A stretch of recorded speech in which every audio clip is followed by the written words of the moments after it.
Did you have any problems when you were, I mean, was that ending there from the start? Did you have any resistance to that ending in terms of like other people coming on board, finances, execs? There was a few questions already.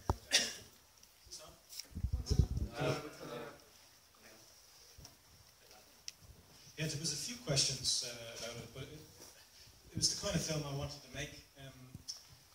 My memories of being a child watching horror films were always the ones that haunted me for days after I'd seen them. And I wanted to leave the audience with that kind of feeling that they wouldn't be able to shake it maybe for a few days. I remember when I was a kid, I got up in the middle of the night and my mother and father were watching Rosemary's Baby. And I was about 7. And it was that scene where she looks into the crib and she says, "What have you done to his eyes?" That amazing Christoph Kameda music comes on.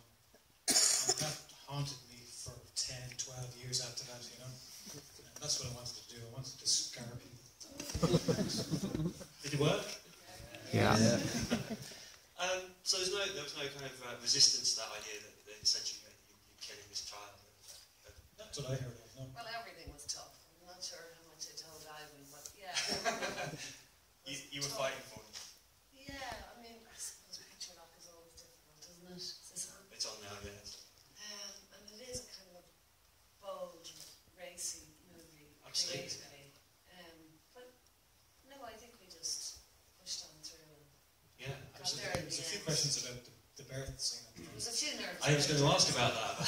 Yeah, was that sort of trimmed at all, or was that kind of? No, we stuck to my guns with that one. That was right there from the very beginning. Yeah. That was one of the first images. Yeah. It was that nightmare feeling. It's the feeling that when you have a nightmare, it's completely uncensored, and you have no control over the images that are coming into your head. And when you wake up, you think, "Oh, what did I think of that?" You know, that's the kind of feeling. We're totally in his head at that point, and it needed to have that raw, uncensored feeling. So, in terms of the development of the story and the script, it sounds as though you wanted this dreamlike kind of quality. Was there much planning, or was it kind of just start page 1 and sort of plough on through? How did you write? Well, it was all basically the very first idea was about a cinema archivist, and I always thought a cinema archivist would make a fascinating character for a film because he investigates for a living, and also it allowed me to feed into my passion of cinema, and it's about cinema and horror cinema and the feelings that all the films I loved from childhood. I wanted to bring that into it and the look of it as well. But yeah, as far as the script's concerned, I usually start on page 1 and I start writing, and I have no idea of structure or anything like that. It just seems to come naturally, and when people say Act 1 and Act 2 and Act 3 and all this, I haven't got a clue what you're talking about. He runs and you talk like that. Because you know how a story works, and that it needs beginning, middle, and end, and that's how you write. Sometimes when you're writing and you get so into it that it kind of surprises you as you're typing it. It's a strange feeling. So, at what point did you come on board? Were you there from the beginning of the development, or? Yeah, we had done something beforehand, and then we developed this together. So yeah, from day 1. Yeah, and do you remember what it's like reading the script for the first time and having all of this stuff in it? Yeah, I do. I remember there's a lot of drafts. But we always page kind of against the world, always.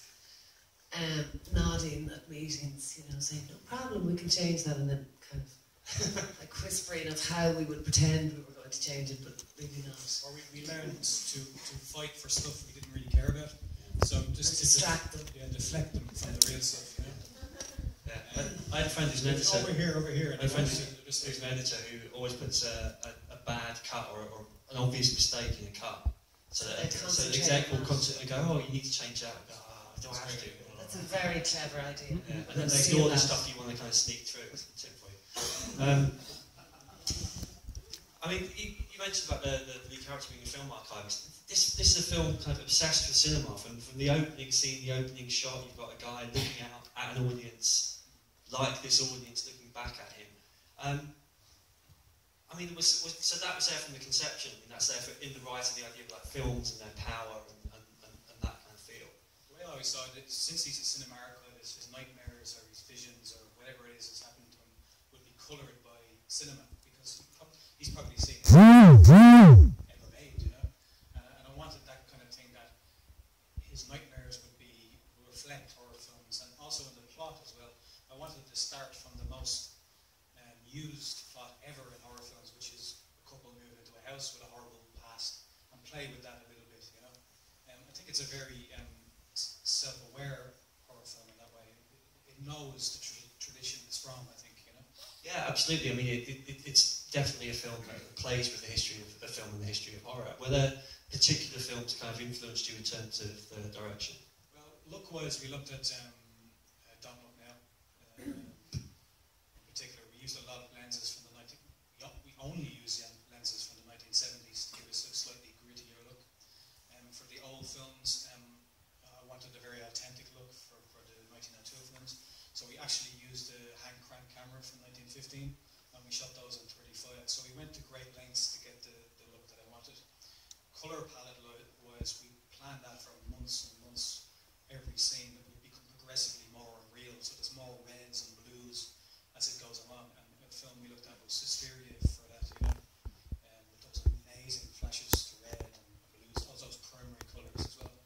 And right from the conception film that I had in mind, not for feeling but just for the brilliant design, was I remember seeing Trainspotting for the first time, and I thought it was brilliant how they managed to make it look un-European. They used a lot of neon and primary colours. That's what I wanted to do.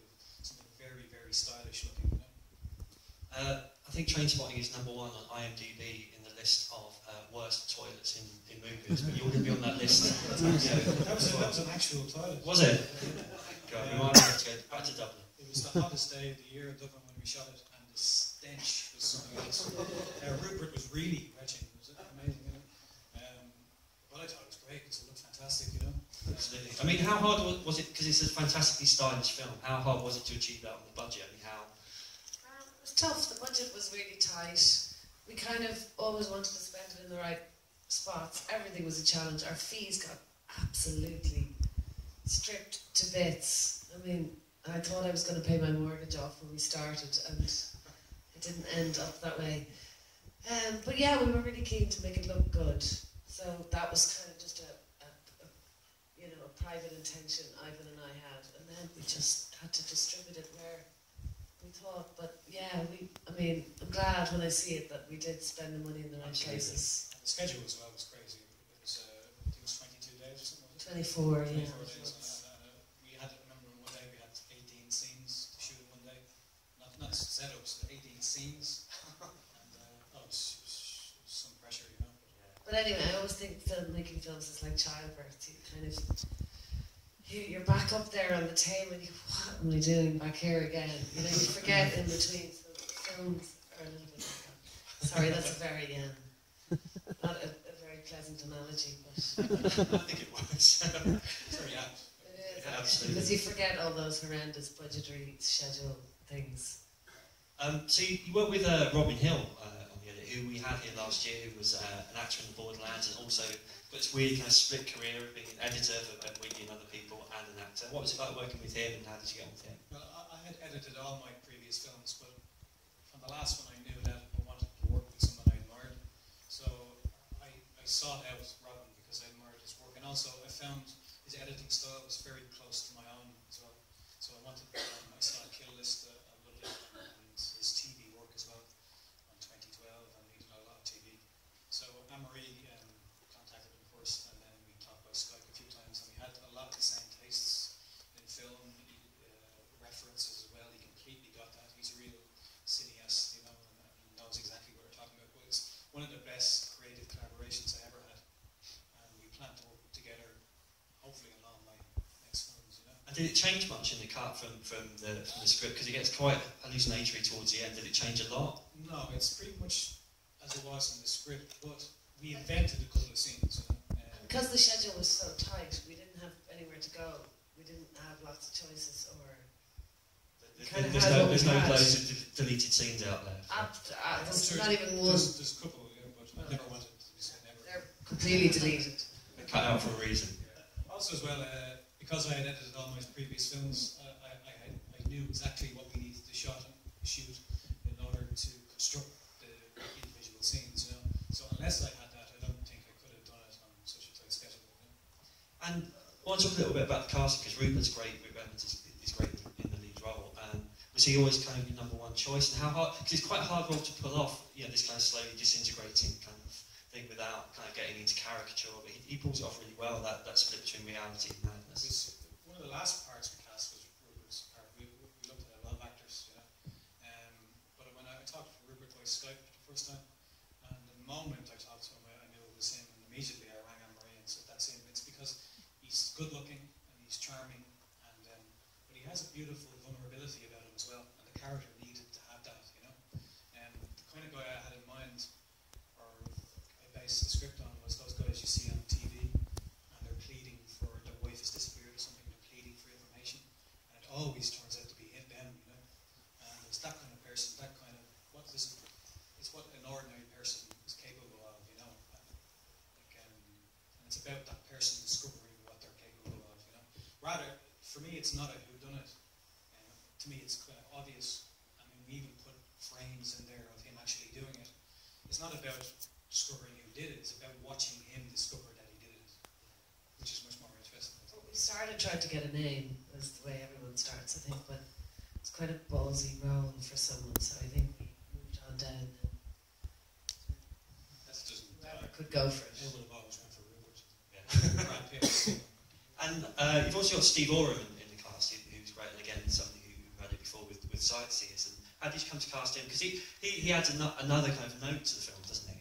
Well, like all the characters in the film, because it's pretty much in his head, or maybe pretty much in his head, I thought the detective needed to be the movie detective ever. You know, he's a bit like someone out of the Sweeney or something.